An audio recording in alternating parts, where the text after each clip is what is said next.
खानदानी रईस है वो मिजाज, रखते हैं नर्म अपना, तुम्हारा लहजा बता रहा है, तुम्हारी दौलत नई नई है। गाने का शौक जो है आपके अंदर कहाँ से आया? अभी से उड़ने लगे हवा में, अभी तो शोहरत नई नई है। वो अलग कास्ट की हैं, आप अलग कास्ट के हैं। उनके पिताजी के पास जो है 2-4 लड़की एक गली से बुर्का पहन के गुजरती है और उसे देखकर एक लड़का कहता है, ऐ पर्दा नशी अपना पर्दा हटा, मेरे मोहब्बत को कबूल कर अपना जलवा दिखा। असमिया का असम, बंगाली का बंगाल। अगर भोजपुरी का देखेंगे तो बिहार है, यूपी है, झारखंड है, नेपाल का कुछ पार्ट्स है और उसके अलावा बाहर के भी जो कुछ देश है, मॉरिशस में भी भोजपुरी जो है धड़ल्ले से बोला जाता है। वहाँ के राष्ट्रपति भी जो है अपने बिहार के। हिंदी के बाद सबसे ज्यादा ऑडियंस भारत में भोजपुरी के हैं। भोजपुरी गानों को, भोजपुरी फिल्मों को जो है आज आप किस लेवल पे देखते हैं? लेकिन मेरा ख्याल है कि राजनीति हो या कोई भी क्षेत्र हो, चाहे वो कलाकारी हो, अगर कोई कलाकार बनता है तो थोड़ा सा संगीत सीखे। जैसे अगर हैदराबाद में पेड़ कट रहा था तो सारे सेलिब्रिटी आ गया, उन्होंने ट्वीट किया, आवाज उठाया। बिहार में ऐसा कुछ होता है तो आप लोग खामोश हो जाते हैं, आप लोग कुछ नहीं बोलते हैं। कहीं ट्विटर पे एक ट्वीट तक आप लोगों का नहीं आता है। बिहार के किसी मुद्दे पे जो है आप लोग आगे नहीं आते, कोई भी कलाकार। AK-47 जैसा हथियार कि एक फायरिंग एक से अगर 40-50 लोग मर सकते हैं AK-47 से, वो ओपनली फायरिंग कर रहे हैं। और ये एक हादसा हो गया, मुझसे मेरा पता खो गया, मुझसे मेरा पता खो गया। नहीं तो जहाँ पे जो है इस प्रकार की चीजें हैं, वहाँ पे अगर आप शादी कर लेंगे तो फिर ड्रम और सांप के बीच में जो है जिंदगी उलझ जाएगी। अभी आपके जीवन में जो है मतलब कि एक लड़की है जिन्हें जो है आप भूलने के लिए बोल रहे हैं, कोई ऐसी दूसरी लड़की है? नहीं। आप अपने इंस्टाग्राम चेक करा दीजिए, मेरा चेक कर लीजिए, देख लेते हैं, अभी पता चल जाएगा कि है कि नहीं। गाना बजता है समियाना के चौक पहुंची में लोग तो फायरिंग भी होता है। तो आप कभी गजल गाते हुए ऐसा हुआ है कि कोई 2 फायर करके बोला हाई ना हाई सुनाओ?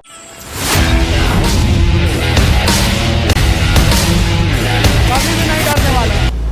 पॉडकास्ट के इस एक नए एपिसोड में आज हमारे साथ जो है तुम्हारी दौलत नई नई है वाले महान सिंगर सत्यम जी, और आज जो है अपने हारमोनिया को लेके जो है यहाँ पे बैठे हैं। अपने मुख से भी और इस हारमोनियम से भी जो है हम लोगों को कुछ सुनाएंगे और अपने जीवन के बारे में कुछ बताएंगे। तो स्वागत है आपका। थैंक यू, बहुत बहुत धन्यवाद Manish ji, thank you so much. तुम्हारी दौलत नई नई है और नई नई दौलत के चक्कर में जो है आपको शोहरत मिला और ना जाने कितने लोगों ने इंस्टाग्राम पे उस गाने को लेके इतना रील बनाया जिससे जो है ना जाने कितने लोग जल गए। तो कहाँ से शुरुआत किया जाए, आप बताइए। शुरुआत से ही किया जाए, बचपन से ही। बिहार में जन्मे जी बिल्कुल, और झारखंड में पढ़े हैं। बिल्कुल बिल्कुल। ठीक है। ये गाने का शौक जो है आपके अंदर कहाँ से आया? चूँकि म्यूज़िक मेरे घर में शुरू से रहा है, हेरिटेज में मिला है मुझे, विरासत में संगीत कह सकते हैं कि हम लोग मिरासी लोग हैं। मिरासी कहते हैं जो कि पीढ़ी दर पीढ़ी संगीतकार होते हैं, उनको मिरासी कहा जाता है। तो हम लोग वैसे ही परिवार से हैं। पिताजी गोड्डा महिला महाविद्यालय में संगीत के ही विभाग में थे और उसके बाद दादा भी बहुत बड़े पंडित थे, पंडित रमाशीष महाराज जी, और परदादा भी पंडित नरसिंह मल्लिक थे और उनके ऊपर भी पंडित नरसू मल्लिक, और उनके ऊपर भी मतलब कि दीनबंधु कुंवर, सरजू कुंवर, बाचा कुंवर, ऐसे हमारी जो जनरेशन है सब लोगों ने संगीत में ही काम किया है। तो म्यूज़िक तो एक जीन्स में, ब्लड में रहा है हमारे, बाकी वहीं से शुरुआत है। शुरुआत तो हो चुका है जी, और आप भी एक शुरुआत कीजिए कुछ अच्छा सा सुना के। बिल्कुल बिल्कुल बिल्कुल।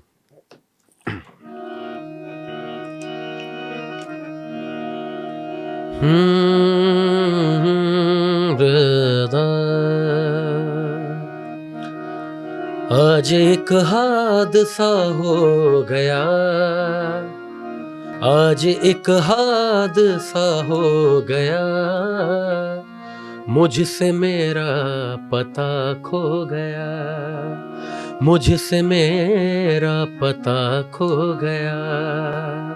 यह गज़ल मेरी अपनी कॉम्पोजिशन है और सुशील साहिल साहब की लिखी हुई है। पाप की झील में डूब कर, पाप की झील में डूब कर, पाप की झील में डूब कर आदमी देवता हो गया, आज एक हादसा हो गया, मुझसे मेरा पता खो गया। गाना आप गजल जो है आप शानदार गाते हैं। बहुत सारा गजल जो है आपका जो है सोशल साइट्स पे जो है वायरल है। सबसे पहले कौन सा गजल आपका वायरल हुआ था? मैं 2019 में शायद मैं वो उदयपुर का शो था और वहाँ पे एक कॉन्सर्ट था ओशो का, ओशो शिविर लगा हुआ था, उसमें मैंने विदेश से भी बहुत सारे ऑडियंस आए हुए थे। ओशो, हाँ, वही ओशो। हाँ जी। अच्छा, मतलब कि गाना सुनने से पहले मैं ओशो के बारे में जानना चाहता हूँ कि वो सब शिविर लगता है तो उसके अंदर क्या क्या होता है। बहुत सारे लोगों के मन में जो है इसके ऊपर सवाल चलते रहता है कि ओशो के शिविर में क्या होता है। जी, जो अफवाहें फैलाई गई हैं, ऐसा बिल्कुल बिल्कुल कुछ नहीं होता है, बिल्कुल भी नहीं, ऐसा कुछ नहीं। ये बिल्कुल बिल्कुल ओशो मेरी नज़र में, देखो मैंने ओशो की बहुत सारी किताबें पढ़ी हैं और मैं बहुत एडमायर करता हूँ उनको।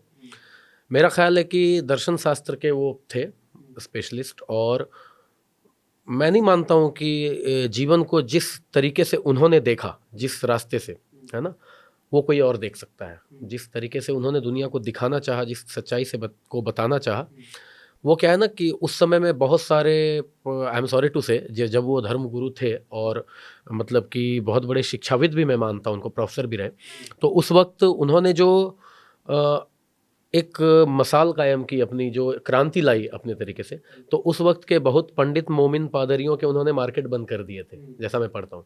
तो वो एक जेलसी भी थी कि उनके खिलाफ जो वो कि वो ऐसे उन्होंने कुछ बुक्स लिख दिए, संभोग से समाधि तक, कि सेक्स गुरु है। ये बिल्कुल भी नहीं। उस आदमी ने जो बखान किया है, मैं I am just die hard fan of him बहुत। तो फिर वहाँ पे कौन सा गजल आपका वायरल हुआ? वहाँ पे एक याद याद मैंने गाया था, और एक हमरी अटरिया पे आजा रे सवरिया, जो कि मेरे घर की हमरी अटरिया जो गाई जाती है, हम लोग जो गा रहे हैं पिछले 4-5 पीढ़ी से, वो वायरल हुई थी। और उसके बाद वहीं से प्रोग्राम देख के मुझे बिहार में एक प्रोग्राम था, फिर यहाँ पे फिर मैंने वही याद याद गाया। तो ये लगभग 2 चैनल पे चला था, एक मेरे चैनल पे था और एक बड़ा सा चैनल था, लगभग 40-50 उसमें लाख सब्सक्राइबर्स थे उसके, उस पे, और मेरे को मिला के कम से कम 100 मिलियंस लोगों ने उसको तो सुना दीजिए। वो याद याद है। हाँ जी। याद आने से पहले एक चीज सुनाइए कि सच में कोई याद आने वाला है या ऐसे ही याद याद याद गुमराह करते हैं? नहीं नहीं,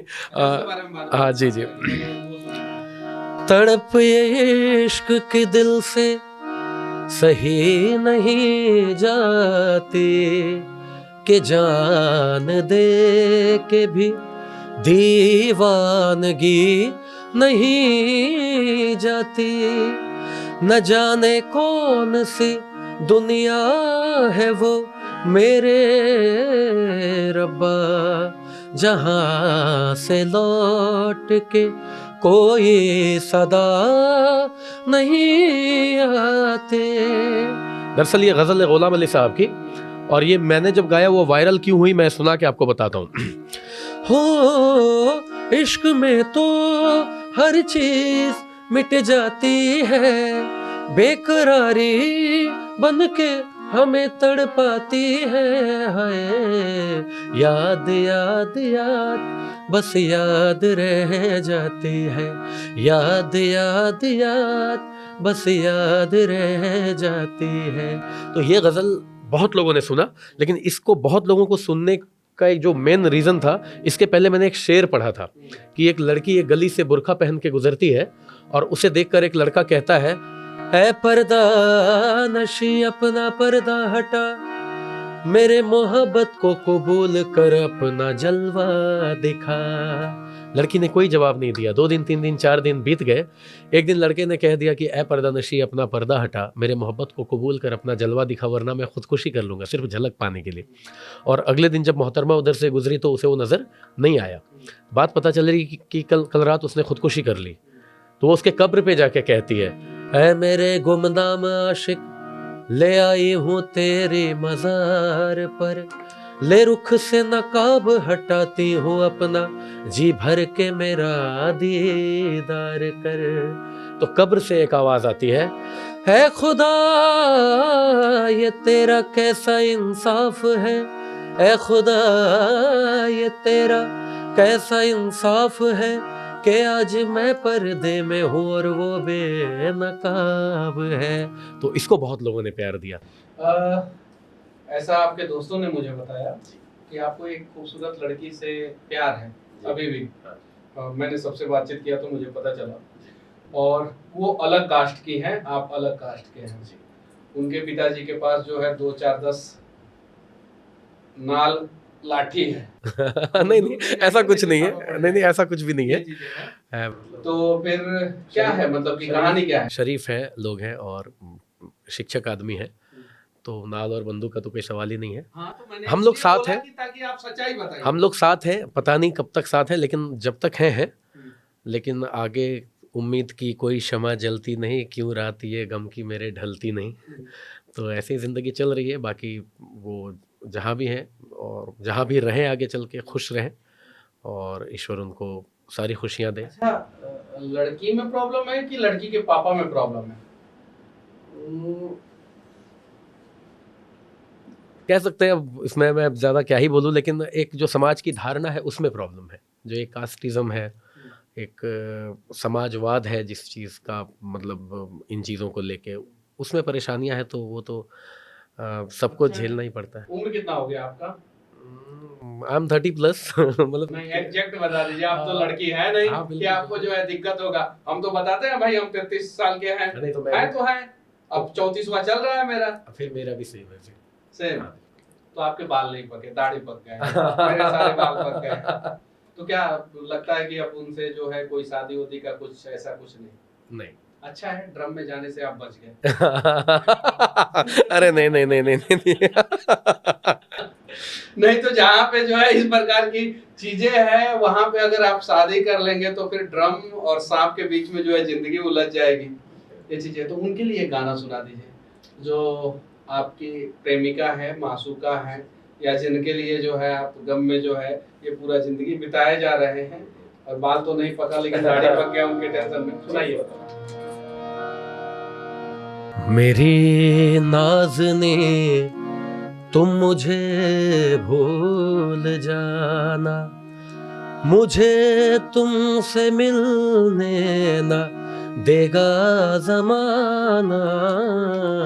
मेरी नाज़नी तुम मुझे भूल जाना, जुदाई के सदमों को हंस हंस के सहना, मेरे गीत सुनना तो खामोश रहना, कभी इनको सुन के न आंसू बहाना। मेरी नाज़नी तुम मुझे भूल जाना, सुना है किसी की दुल्हन तुम बनोगी, किसी गैर की अंजुमन तुम बनोगी, कभी राज उल्फत जुबा पे न लाना। मेरी नाज़नी तुम मुझे भूल जाना। क्या मतलब मेरी नागनी तुम? नागनी नहीं, नाज़नीन कहते हैं हम। मेरी नाज़नीन मतलब कि मेरी, हाँ मतलब मैं नागिन का मतलब क्या दूसरा फॉर्मेट सिनोनिम आपको जो लगा। नहीं, मुझे सुनाई दे रहा था मेरी नागनी तुम मुझे भूल जाना। मैं तुम्हारा गौवन, तुम्हारे याद में गौवन साफ होता है हमारे यहाँ। मेरी नाज़नीन कहते हैं, मतलब कि जिसे आप बहुत ज्यादा मोहब्बत करते हैं, जिसे बहुत ज्यादा प्यार करते हैं। अगर आप लोग भी किसी से बहुत ज्यादा प्यार करते हैं और शादी नहीं हो पा रहा है तो यही गाना गा सकते हैं, मेरी नागिनी तुम मुझे भूल। नहीं, आप बिना शादी के भी रह सकते हैं साथ साथ, कोई दिक्कत नहीं। शादी के मतलब साथ रह सकते हैं। It's not about being physically present everywhere. अच्छा, अभी आपके जीवन में जो है मतलब कि एक लड़की है जिन्हें जो है आप भूलने के लिए बोल रहे हैं, कोई ऐसी दूसरी लड़की है? नहीं। आप अपना इंस्टाग्राम चेक करा दीजिए, मेरा चेक कर लीजिए, देख लेते हैं, अभी पता चल जाएगा कि है कि नहीं है कोई। लाइए मेरा इंस्टाग्राम, मेरा फोन दीजिए भाई। नहीं नहीं रहने दीजिए, अब पता चल गया कि हाँ एक ही से प्यार करते हैं। और मैं उनके पिताजी से विनती करना चाहता हूँ, मासूम लड़का है बेचारा, जातिवाद के आग में जो है इनके प्यार को मत जलाइए, और हो सके तो जो है इनके नागिन से इनको मिला दीजिए। ये चीजें इनडायरेक्टली मनीष भाई बोल रहा है ये ना आ गया। नहीं, ऐसे फिल्मों में भी दिखाया जाता है, नाग नागिन जो है एक दूसरे से बहुत प्यार करते हैं, और बीच में कोई आता है तो उसको डसते हैं। सपेरा। अब सपेरा कौन है भाई? नहीं बट ठीक है, मतलब ऐसा नहीं कौन है? कोई भी नहीं है। कोई सपेरा नहीं है, नहीं ये तो मैं नहीं बोल रहा हूँ, नहीं तो सच में आदमी सपेरा ना बन जाए कोई ना कोई। लेकिन हाँ मतलब हम लोग ऐसे भी बहुत खुश हैं एक दूसरे के साथ हैं, और मतलब ना जाने ईश्वर जाने कब तक है, लेकिन ठीक है। अच्छा, ये जो एक आपका जो है तुम्हारी दौलत नई नई है, ये तो बहुत पुराना जो है गजल है, लेकिन आपने जो है इसको जो है इंटरनेशनल मार्केट में पहुंचा दिया, हर जगह पहुंचा दिया, यंग जनरेशन के हर एक लोगों के मोबाइल में पहुंचा दिया। मैं आपका जो है मैंने बहुत सारा वीडियो देखा, इसी गाने के बाद तुम्हारी दौलत नई नई है इतना वायरल हो रहा था, मैंने सर्च मारा, ओरिजिनल सिंगर तो आप आ रहे हैं, ओरिजिनल सिंगर तो आप आ रहे हैं। ओरिजिनल सिंगर कौन है, कब गाए थे आपने, कब गाया इस गाने को और कितने कितने मिलियन इस पे रील बने थे, इसके बारे में थोड़ा। इस गाने को गाया मंच पे सबसे पहले मैंने ही, ये सच्चाई है। ऐसे इसको मुशायरे में परफॉर्म करना, एक होता है ना एक कवि जब कविता पाठ करता है तो वो अलग बात होती है, लेकिन उसी पोएट्री उसी कविता को अगर कोई गायक मंच पे गाता है तो स्टेज अलग हो गया। तो इसकी जो राइटर है शबीना अदीब जी, हाँ शबीना अदीब जी ने इसको लिखा था, और बहुत पहले की पुरानी शायरी है, ये पुरानी गज़ल लिखी हुई है उनकी, और बहुत अच्छी कवि शायरा है वो, उन्होंने लिखा, और वो मुशायरे में इसको परफॉर्म करती थी। तो जो लोग वो मुशायरे तक जो लोग सीमित हैं, जैसे आम ऑडियंस ले लो कि जो ऑटो में बैठ के गाड़ी चला रहा है, या फिर पान दुकान में है, कोई किराने की दुकान में है, या सड़क चलता कोई आदमी, मुशायरे में बहुत कम लोग जाते हैं। लेकिन म्यूज़िक एक ऐसी चीज़ है जो कि वो सब लोगों के पास है, कोई ना कोई म्यूज़िक सुन रहा होता है। तो इस गाने को मैंने आज से 3-3.5 साल पहले किसी मंच से गाया था, और इसका ओरिजिनल सिंगर तो अगर एज अ सिंगिंग वाइज देखे तो सबसे पहले मैंने ही गाया। आप ही ने गाया? जी तो थोड़ा गा के सुनाइए। हाँ बिल्कुल बिल्कुल।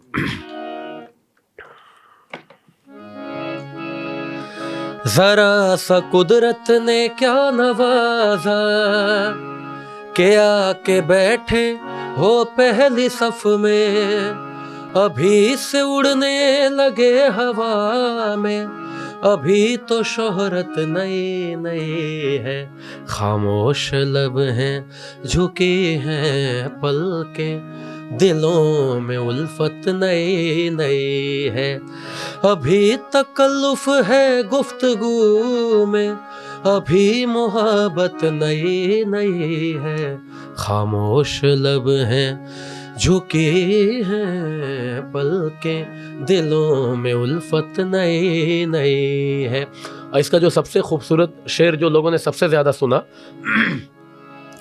जो खानदानी रईस है वो, पम गम गरे सर ने सगरे सर ने सगम पम प गम प नि द पम प गम गरे सर ने सगम प, जो खानदानी रईस है वो, मिजाज रखते हैं नर्म अपना, तुम्हारा लहजा बता रहा है, तुम्हारी दौलत नई नई है, खामोश लब हैं झुके हैं पलकें, दिलों में उल्फत नई नई है।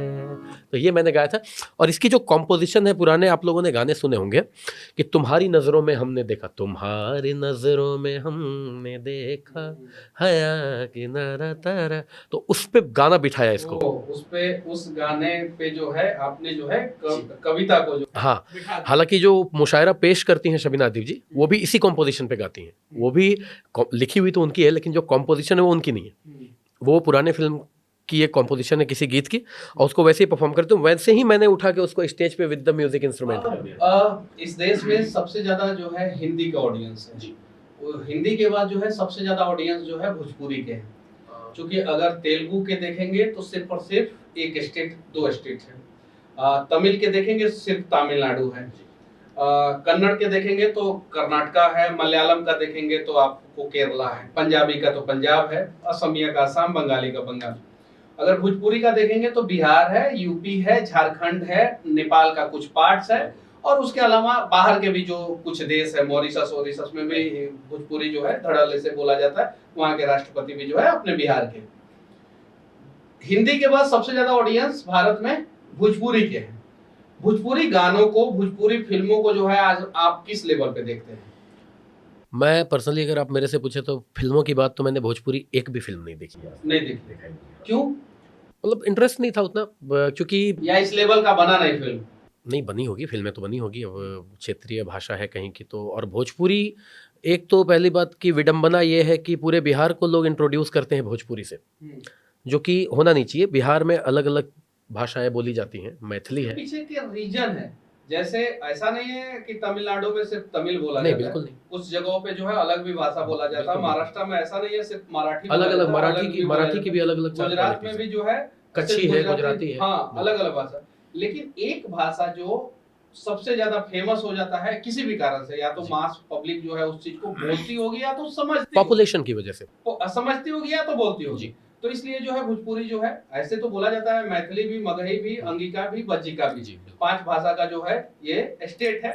लेकिन भोजपुरी के नाम से जो है बिहार को लोग जानते हैं, और वो इसको जो है चाहे किसी ने भी फेमस किया हो, लेकिन भोजपुरी के नाम से। भोजपुरी फिल्मों को, भोजपुरी गानों का जो लेवल है, फिल्मों का जो लेवल है, वो ऊपर क्यों नहीं उठ पाया? उसका देखिए, एक तो क्षेत्रीय भाषा है ना, कि वो जितना आज पंजाबी का देखिए, स्टेट की जनसंख्या जो है 3 करोड़ के आसपास है, सिर्फ 3 करोड़ के आसपास है। उनके आधे से अधिक गाने जो है कनाडा और दुबई में शूट हो रहे हैं, ऑस्ट्रेलिया में शूट हो रहे हैं, रसिया में। पंजाब का क्या है ना कि आप अगर बिहार से, मतलब कि किसी आम आदमी से पूछेंगे कि बिहार में क्लासिकल म्यूजिक के कौन रहे हैं पुरोधा, है ना, जैसे हमारे घर में रहे हमारे बुजुर्ग लोग, और पंडित सियाराम तिवारी जी है ना, पंडित, और दरभंगा घराने के रहे कुछ लोग है ना, और मलिक फैमिली, ये हम कलाकार ही जानते हैं बस, है ना। लेकिन पंजाब के बच्चे बच्चे से पूछेंगे कि गुलाम अली कौन थे और मेहदी हसन कौन थे, तो वो बता देगा कि वो पाकिस्तान के थे। लेकिन यहाँ पे भी बता देगा, यहाँ पे भी कौन है, केसारी कौन है, हाँ वो तो ठीक है, अक्षरा सिंह कौन है, हाँ बिल्कुल, ये तो खैर चलिए उन लोगों का है। और इसमें क्या है कि ये एक सबसे बड़ा रीज़न इसके पीछे मैं मानता हूँ अशिक्षा, है ना, कि शिक्षित होंगे तो अशिक्षा है। अगर आप उसको रश्मि रथी पढ़ाएंगे एक अशिक्षित आदमी को तो क्या ही समझ में आएगा, है ना। और या फिर मिर्ज़ा गालिब की शायरी सुनाएंगे तो क्या ही समझ में आएगा उसको, या फिर फिराक गोरखपुरी का। कोई शायरी याद है आपको? सुना दीजिए, ताकि सुना देते हैं जो अशिक्षित लोग हैं वो थोड़ा सा मिर्ज़ा गालिब की एक शायरी को सुन लेते हैं। बिल्कुल, उसमें है कि जैसे उनकी एक शायरी है, उसमें निकलना खुल्द से आदम का सुनते आए हैं, लेकिन बड़े बेआबरू होकर तेरे कूचे से हम निकले, है ना। हज़ारों ख्वाहिशें ऐसी कि हर ख्वाहिश पे दम निकले, है ना। और था उसमें हज़ारों ख्वाहिश ऐसी कि हर ख्वाहिश पे दम निकले, बहुत निकले मेरे अरमान लेकिन फिर भी कम निकले। तो पवन सिंह, खेसारी लाल यादव जी, इन दोनों को किस लेवल पे आप देखते हैं? अपने अपने जगह पे सब सही है, अपने अपने जगह पे सही है। दोनों में से किसे राजनीति में आना चाहिए, या दोनों को आना चाहिए, या कब आना चाहिए या नहीं आना चाहिए? आपका क्या राय है? उनका निजी विचार है। नहीं, आपका क्या राय है? मतलब आना चाहिए उन्हें कि नहीं आना चाहिए? मेरा ख्याल है नहीं आना चाहिए। क्या? मेरा ख्याल है नहीं आना चाहिए। दोनों को नहीं आना? हाँ, क्यों, क्या ज़रूरत है, इतना नाम शोहरत मिला ही है। अब राजनीति एक कलाकार के लिए ठीक है, मेरा तो जहाँ तक, अमिताभ बच्चन भी चुनाव लड़े हैं, हाँ ठीक है, लेकिन चुनाव लड़े हैं, सनी देओल चुनाव लड़े हैं, मामाली चुनाव लड़े हैं। हाँ, लेकिन मेरा ख्याल है कि तो कलाकार जो है मुख्यमंत्री बने हैं। देखो, एक एमजीआर हो, एनटीआर हो, वो बन जाना अलग बात है, एक फैन फॉलोइंग बेस है। वो तो पवन जी को भी बहुत अच्छा वोट मिला था जहाँ तक मुझे याद है। लेकिन मेरा ख्याल है कि राजनीति हो या कोई भी क्षेत्र हो, चाहे वो कलाकारी हो, अगर कोई कलाकार बनता है तो थोड़ा सा संगीत सीखे, है ना, तो उसके अंदर से जो एक चीज मैंने देखा है साउथ के सेलिब्रिटियों के अंदर, अगर वहाँ पे कुछ होता है तो वो लोग आवाज उठाते हैं। जैसे अगर हैदराबाद में पेड़ कट रहा था तो सारे सेलिब्रिटी आ गया, उन्होंने ट्वीट किया, आवाज उठाया। बिहार में ऐसा कुछ होता है तो आप लोग खामोश हो जाते हैं, आप लोग कुछ नहीं बोलते हैं, कहीं ट्विटर पे एक ट्वीट तक आप लोगों का नहीं आता है, बिहार के किसी मुद्दे पे जो है आप लोग आगे नहीं आते हैं, कोई भी कलाकार। हालांकि कभी कभी खेसारी लाल यादव जी आगे आते हैं और बोलते हैं, वो बोलते हैं तो मैं बोल रहा हूँ कि वो बोलते हैं। बाकी मैंने देखा है कि 99% बिहार के कलाकार जो है बिहार के मुद्दे पे जो है वहीं खामोश। नहीं, बिहार के बहुत सारे मुद्दों पे मैंने भी बोला है ना, लेकिन ठीक है, अब वो अपनी अपनी समझ है लोगों की। बहुत सारे कलाकार कहते हैं कि हम कलाकार हैं, हम क्या बोलेंगे। नहीं, बिल्कुल नहीं। देखो, कलाकार जो है ना, जिसके पास इतना बड़ा फैन बेस हो, हाँ। जिसको लाखों लोग, उससे ज़्यादा क्रांति कौन ला सकता है ना? कलाकार एक क्रांति लाने के लिए सबसे बड़ा माध्यम है, मेरा मानना है कि सबसे, अगर अमिताभ बच्चन जी शायद या फिर पवन जी इलेक्शन ना लड़के किसी विषय पे क्रांति लाते, या चलो जिस तरह की बातें हम लोग आए दिन हर एक इंटरव्यू में कोई ना कोई बैठ के अश्लीलता के बारे में बोल रहा होता है ना? अच्छा, अश्लीलता के लिए दोषी कौन है कलाकारों में? नहीं, अश्लीलता के लिए दोषी कौन है? ऑडियंस। ऑडियंस हाँ, को कैसे कह सकते हैं आप? हम गजलें गाते हैं या जगजीत सिंह, दुनिया बजाते बजाते हाथ घिस जाता है। हाँ, हाँ। 10-10 घंटे के रियाजी आदमी रहे हैं हम लोग, आज भी 3-4 घंटा रियाज करते हैं डेली, है ना? आपको अभी भी मेरा गला बैठा हुआ दिख रहा होगा। 15 दिन तैयारी करते हैं तो एक गाना आप गाते हैं। हाँ, बिल्कुल। और कुछ लोग आते हैं एक दिन में जो है 10-10 गाना एक रात में गाते हैं, अश्लील शब्द। हाँ। तो क्या है ना कि ये मनोविज्ञान भी कहता है कि गलत चीज़ों पे आकर्षण ज़्यादा बढ़ता है लोगों का, है ना? तो अश्लीलता, आप देखें कोई अश्लील गाना है तो उस पर 400-500 मिलियन व्यूज़ होंगे, लेकिन हम लोग गज़ल कितनी भी सुरीली गा दें या कितना बड़ा शेर पढ़ दें, बहुत ज़्यादा से ज़्यादा 10 मिलियन 20 मिलियन जाएगा। इज्जत जगजीत सिंह को मिल गया जी। क्या वो इज्जत जो है किसी अश्लील सिंगर को मिलेगा? नहीं, वो नहीं मिलेगा, लेकिन आप देखो कि हाँ, लेकिन जगजीत सिंह को समय लगा और इज्जत प्लस पाने में। समय लगा, और प्लस ये भी देखो कि ये जो अश्लील गाने वाले लोग हैं, ये लोग जगजीत सिंह का पैर ही छू के प्रणाम करेंगे, जगजीत सिंह को नहीं आएंगे प्रणाम करने, ये तो सच्चाई है ना? लेकिन एक बात होती है, आप अगर देखोगे तो जो अश्लील गाने वाले सिंगर हैं, मेन रीज़न क्या है ना कि ये एक दुकान है ना? जगजीत सिंह साहब ने अपनी दुकान चलाई, वो अपनी कमाई पे खुश थे, लेकिन उनसे 10 गुना प्रॉपर्टी ज़्यादा इन लोगों के पास रहेगी अगर आप देखोगे। तो ये जो एक फिनेंशियल जो लालच होती है ना, ये इंसान को रोकता नहीं है अंदर से, ये लगता है कि जब ये चल ही रहा है इतना अच्छा तो क्या ही दिक्कत है। कोई जगजीत सिंह का गजल? हाँ, बहुत सारी, आप बताएं। सुनाइए। हाँ जी। जिस्म के बात नहीं थी उनके दिल तक जाना था, लंबी दूरी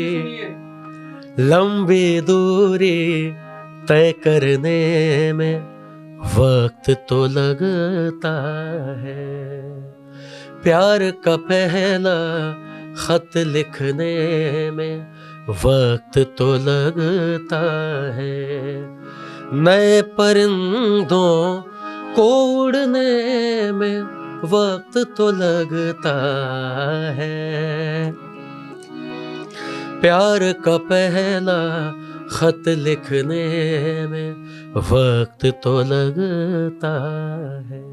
अच्छा, आजकल जो है छुछुंदर टाइप के कुछ आशिक हैं जो मोटरसाइकिल लेंगे उसका साइलेंसर निकलवा लेंगे कि ताकि गली से जब हम आएंगे तो दूर से सुनाई देगा उनकी महबूबा को इनका छुछुंदराई देखने के लिए, तब तक वो दौड़ के आएगी अपनी हॉल से, दौड़ के आएगी गैलरी में, देखेगी, और ये लहरिया कट मार के जो है निकल जाते हैं 2-4 बुजुर्ग लोगों को ठोकते हुए।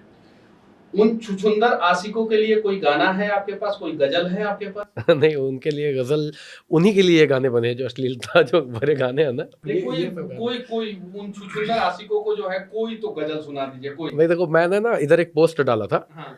कि हम सैकड़ों जिम्मेदारियां लेके अपने कंधे पे कार की ड्राइविंग सीट पे बैठते हैं और निकलते हैं तो याद आता है रोड पे निकलने के बाद की एक जिम्मेदारी और भी है, ये जो लहरिया लेते हुए जो लोग जाते हैं मोटरसाइकिल, हाँ, इनको जिंदा रखना भी हमारी जिम्मेदारी हो जाती है फिर। तो कुछ गजल याद आती है तो आगे मैं आपको सुनाता हूँ, कोई ना कोई याद आ ही जाएगी अभी याद से। हाँ, एक बार क्या हुआ कि हम लोग जा रहे थे मोतिहारी में, हमारे पीछे एक दूसरी गाड़ी थी और बाहर का नंबर था, गाड़ी के नंबर फॉर्च्यूनर थी और उसका नंबर प्लेट जो है वो एमपी का था, बाहर का था। तो ट्रक और गाड़ी के बीच में एक आदमी आ गया मोटरसाइकिल लहरिया कट मारते हुए घुसाते हुए। हुआ कुछ नहीं, ऐसा हुआ कि ट्रक थोड़ा सा इधर आया और 4 व्हीलर थोड़ा सा इधर आया, वो बच गए। Xerox ऐसा निकलते नहीं है कि निकलते मतलब कि उसका। उसको कुछ हुआ, हाँ। मतलब कि 4 इंच दोनों साइड जगह था। उसके बाद से वही सुन रही कि बड़ा गाड़ी है तो दबा के चले जाओगे। हाँ। अरे ससुर, दो गाड़ी के बीच में घुसे तुम। हाँ ठीक बात है। ये चीज है। तो ऐसे लोगों को क्या कहना चाहते हैं? बहुत दिक्कत होता है। और सबसे ज्यादा दिक्कत किसको होता है?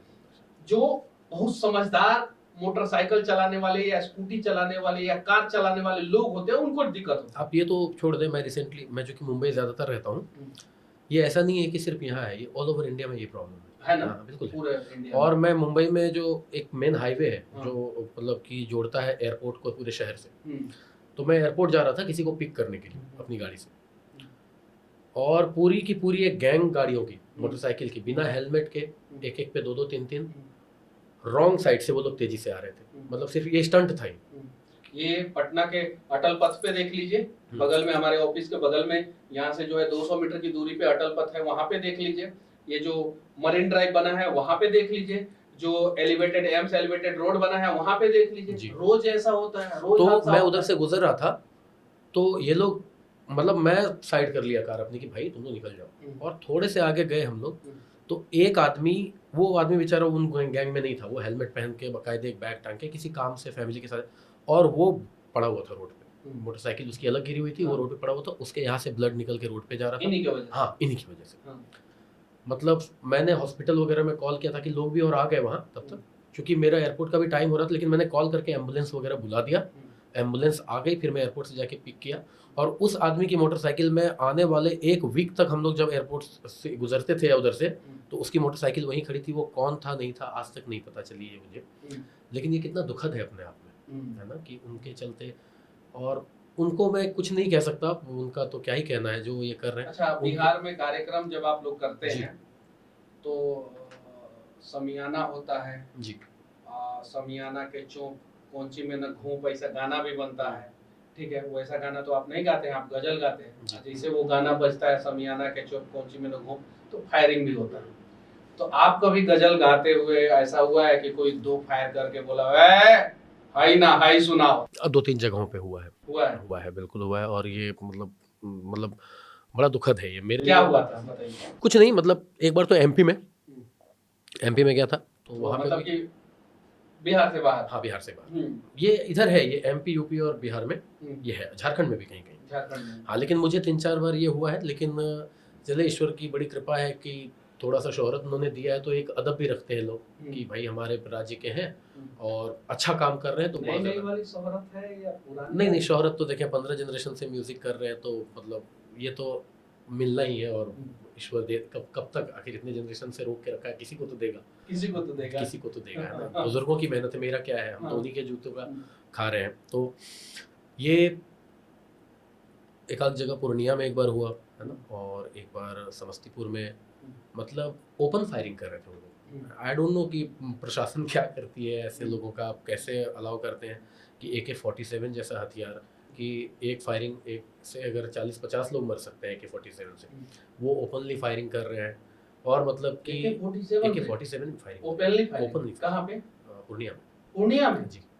AK-47 और ताबड़तोड़ फायरिंग, कम से कम मेरा ख्याल है कि 400 राउंड फायरिंग हुई होगी। आप बहुत बड़ी बात बता रहे हैं। जी मैं बता रहा हूँ, हम तो बहुत सारे कलाकारों से मिले हैं, उन लोगों ने बोला है कि फायरिंग होता है, लेकिन आज तक किसी भी कलाकार ने ये नहीं बोला कि AK-47 जो है प्रतिबंधित हथियार है। बिल्कुल है, वो आम आदमी के हाथ में नहीं लगना चाहिए। बिल्कुल है। इसलिए मैं ये तो देखो क्या है कि मैं ना तो किसी से दुश्मनी करना चाहता हूँ, हम लोग आर्टिस्ट लोग हैं, लेकिन ऐसे लोग जो फायरिंग करते हैं ना, उनसे मेरा एक ही रिक्वेस्ट है, आप बहुत प्रभुता वाले हैं, बहुत ताकतवर लोग, तभी, लेकिन मेरा ख्याल है कि आप जिस कलाकार को बाहर से बुलाए हो, उसको अपनी प्रभुता दिखा के क्या कर रहे हो, वो आपके शहर में अकेला है ना, आप एक गोली चला दोगे। अच्छा, उन लोगों के लिए कोई गजल नहीं, वही जो खानदानी रईस है, मिजाज रखता है नरम अपना, तुम्हारा लहजा बता रहा है तुम्हारी दौलत नहीं, ऐसे ही लोगों के लिए गजल लिखी गई है ना।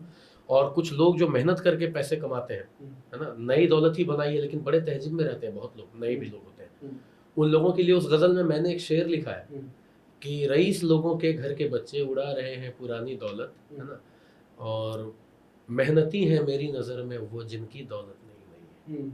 तो ऐसे भी लोग हैं, और बहुत सारे पुरानी अब तो नई दौलत और पुरानी दौलत में कोई फर्क नहीं, जिसके पास दौलत है उसके अंदर गर्मी है, तो ये बात है। नहीं, बहुत सारे ऐसे लोग हैं जो दौलत वाले हैं और उनके अंदर अच्छा, गर्मी और आपने नहीं है। आप कुछ न्यूज़ ऐसे भी देखे होंगे कि मैं देखता हूँ कभी कभी कि बिहार में किसी ऑर्केस्ट्रा में किसी लड़की को गोली लग गई तो वो मर गई डांस कर हाँ, रही ऐसा थी। हुआ है। होता है, कोई मांग में सिंदूर भर देता है, कोई वो तो खैर चले, वो तो कोई अपना जाके जो है, अरे ऐसे ऐसे वीडियो आए ना कि आप पॉर्न वीडियो की अश्लीलता को भूल जाएंगे। इतने गंदे गंदे स्टेज पे आते जो हैं है, आते हैं आते हैं बिल्कुल आते हैं। महिला को सुला के उसके ऊपर जो है इतने गंदे गंदे ना, मैं- इतने गंदे गंदे। और पता है पुलिस एफआईआर करता है चंदन उपाध्याय जैसे लोगों पे जी। और जो अश्लीलता को जो है एकदम चरम सीमा पे जो है, वो जो सारा पर्दा फाड़ के जो है अश्लीलता कर रहा है ना स्टेज पे, जी। उनके ऊपर कोई एफआईआर। ये चीज है, मैंने कल परसों एक वीडियो देखा, इतना गंदा। अच्छा देखो, वो तो जो कर रहे स्टेज पे कर रहे हैं, लेकिन नीचे जो लोग सुन रहे हैं वो लोग क्या कर रहे हैं? अरे वो लोग मजे ले मजे रहे ले, हैं। तो वही मैं मजे कहता हूँ ले- कि ऑडियंस अश्लीलता फैलाती है। अच्छा, कभी ऐसा हुआ है कि दो पार्टी के अलग अलग कार्यकर्ता बैठे हो, आप गाना गा रहे हो और दोनों आपस में लड़ रहे हो? नहीं, कभी ऐसा नहीं हुआ। और क्योंकि मैं जो बिहार म्यूजिक में चुनाव है जी 2025 में, जी आप मुंबई रहते हैं, महाराष्ट्र को या मुंबई शहर को पटना से अगर कंपेयर किया जाए और महाराष्ट्र को जो है अगर बिहार से कंपेयर किया जी, जाए, तो हम कितने पीछे हैं, हमें कितना सुधार करने की जरूरत है, या हम कितने आगे हैं? 50 साल पीछे हैं अभी मुंबई से। बिहार, हाँ, पटना मुंबई मुंबई से पटना 50 साल 50 साल बिल्कुल, पीछे है। मेरी नजर में और महाराष्ट्र से बिहार 50 साल। 50 साल पीछे है। तो इसके लिए क्या होना चाहिए? देखिए, बहुत चीज़ों पे सरकार को ध्यान देना चाहिए। हालांकि सबसे अच्छी बात है कि अब जब बिहार आता हूँ मैं, सड़कें बहुत अच्छी हुई हैं बिहार की, ये एक अच्छी बात है ना।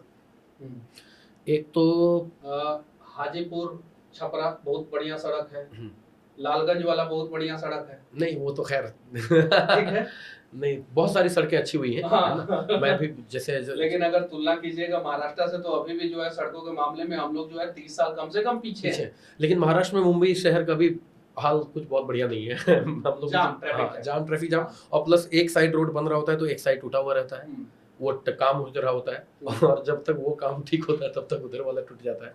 तो ये सब जगह यूपी के रोड्स बहुत अच्छे हैं अभी। तो बिहार में मेरा ख्याल है कुछ भी सरकार को सबसे ज्यादा ध्यान अगर किसी पे देना चाहिए तो शिक्षा पे। बिल्कुल, शिक्षा बढ़ेगी, अश्लीलता कम होगी। हाँ बिल्कुल, तो स्वास्थ्य पे ध्यान देने की जरूरत नहीं है सरकार। बिल्कुल। देखो, शिक्षित होंगे तभी तो, अगर शिक्षा होगी तो जागरूकता भी बढ़ेगी। बिहार के राजनीति पे, बिहार के नेताओं को एक गजल सुना दीजिए प्यारा सा, कोई भी गजल। सोचना पड़ रहा है, करना पड़ रहा है, नहीं, कि अच्छा भी सुनाना है उन लोगों को। नहीं ऐसा कुछ नहीं है। बहुत बात सेट करना पड़ेगा।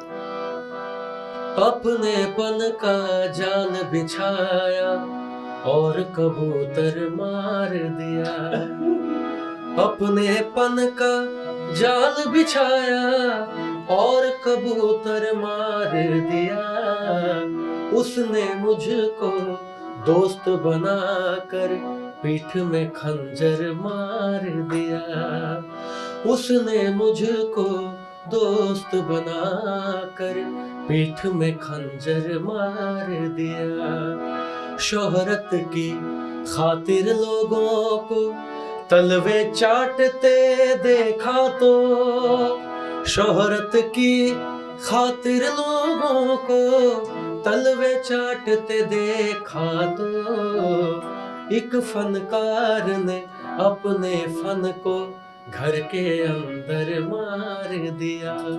तो ये बहुत बढ़िया। और सच में नेता लोग जो है अपने बनाते हैं और पीठ में खंजर घोंप देते हैं। ये मैं अपने लिए नहीं बोल रहा हूँ, नहीं तो ब्रेकिंग न्यूज हो जाएगा। ये चीज है, ये सच्चाई है। ये पूरा बिहार के परिप्रेक्ष्य में अगर देखा जाए तो ये सच्चाई है। और बस सत्यम जी हैं और सत्यम जी से जो है आज बातचीत हुई, बातचीत करके मजा आया। कुछ अलग तरीके से जो है मैंने भी सवाल करने का प्रयास किया, इन्होंने भी सारे सवालों का जवाब दिया। चलते चलते आखिरी में जो है दर्शकों को क्या कहना चाहते हैं और क्या सुनाना चाहते हैं? मैं चूँकि हमारे जो लोग संगीत जानते हैं और सीखते हैं उनको पता है कि जब भी कार्यक्रम या किसी महफ़िल की समाप्ति होती है तो राग भैरवी पे आधारित कुछ हम लोग गा के सुनाते हैं। तो मैं आपको मेरे ही घर की हमरी अटरिया जिसका ज़िक्र मैं कर रहा था, वो सुनाऊँगा और ऑडियंस से मेरा यही कहना है कि थोड़ी अपनी मतलब इल्म में इज़ाफ़ा लाएँ, थोड़ी शिक्षा में बढ़ोतरी लाएँ और अपने बच्चों को कुछ करें ना करें, शिक्षा ज़रूर दें क्योंकि एहसास कमतरी का जो शिकार होते हैं बच्चे, वो नहीं होना चाहिए, है ना? वो मतलब कि शिक्षा बढ़ेगी तो सबकी सूझबूझ बढ़ेगी, म्यूज़िक का सेंस बढ़ेगा। तो हमरे अटरिया पे आजा रे सवरिया, देखा देखी बलम होई जाए, लोग जो हंसे पर तुम नाहे हंसियो, तुम हंसे तो जुलम होई जाए, हमरे अटरिया पे। इसकी एक बड़ी खूबसूरत पंक्ति है कि जब तक जवानी तब तक जमाना, चाहे जिसे जी भर के सता लो, सारे गरे गरे सारे निसा निधा निधा बदा मामा गरे गरे सारे निसा था निसा रे गरे गरे सारे गा बाबा।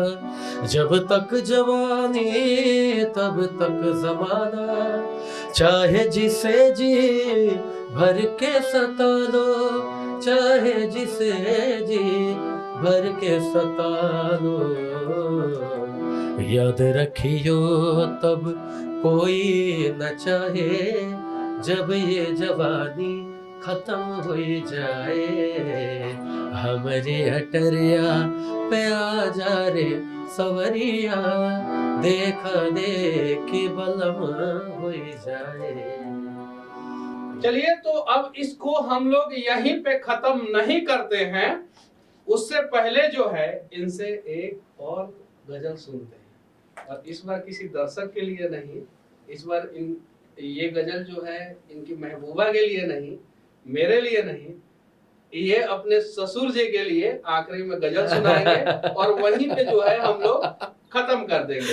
अरे क्योंकि मनीष जी, इनका प्रेम लव स्टोरी जो है मैं ऑन कैमरा जो है बहुत ज्यादा नहीं बता सकता हूँ, लेकिन जो भी सुना, ये बेचारे जो है अपनी जो भी मासूका है, प्रेमिका है या जो भी है, उसके प्यार में जो है एकदम पूरी तरीके से पागल है। नहीं, मैं पागल नहीं हूँ, मतलब प्यार में पागल है, दिमाग से पागल नहीं है, ये चीज है।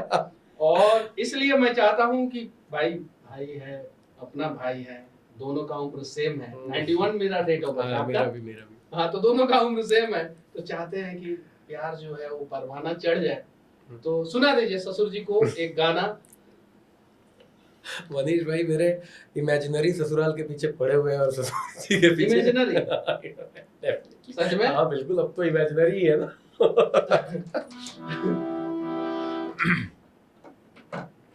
चलिए मैं, अच्छा सुनाइएगा। हाँ, यही डिसाइड करेगा आपका भविष्य। सोच लीजिए, वो 2 मिनट का मैं समय देता हूँ, क्योंकि ये आपका फ्यूचर डिसाइड करने वाला है, आपके बच्चों के नाम डिसाइड करने वाला है ये गाना, ये चीजें। नाम तो हमने राम लक्ष्मण ही सोचा था, लेकिन शुभ निशुभ रखना पड़ेगा। अब लग रहा